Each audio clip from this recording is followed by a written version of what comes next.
പ്രകാശമേ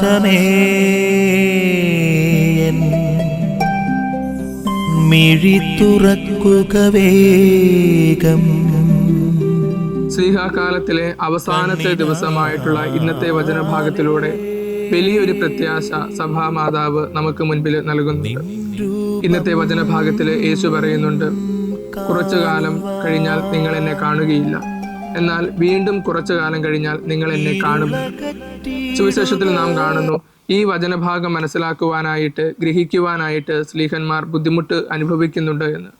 പ്രിയമുള്ളവരെ, ഇവിടെ കുറച്ചു കാലം അല്ലെങ്കിൽ കുറച്ചു സമയം എന്നതുകൊണ്ട് യേശു ഉദ്ദേശിക്കുന്നത് അവൻ്റെ പീഡാനുഭവത്തെയും മരണത്തെയുമാണ്. അതുപോലെ തന്നെ വീണ്ടും കുറച്ചു കാലം കഴിഞ്ഞാൽ നിങ്ങൾ എന്നെ കാണുമെന്നതുകൊണ്ട് യേശു ഉദ്ദേശിക്കുന്നത് അവൻ്റെ മരണത്തിൽ നിന്നുള്ള ഉയർപ്പിനെ പറ്റിയാണ്. അതായത് കുരിശിലെ ദുഃഖം ഉദ്ധാനത്തിൻ്റെ ആനന്ദത്തിൽ പ്രത്യാശാഭരിതമാകുമെന്ന വലിയ സന്ദേശം യേശു നമുക്ക് നൽകുന്നുണ്ട്. പ്രിയമുള്ളവരെ, നമ്മുടെ ജീവിതത്തിലും ദൈവം മൗനം പാലിക്കുന്ന ചില നിമിഷങ്ങൾ ഉണ്ടാകുമെന്ന് നമുക്ക് തോന്നിപ്പോകാറുണ്ട്.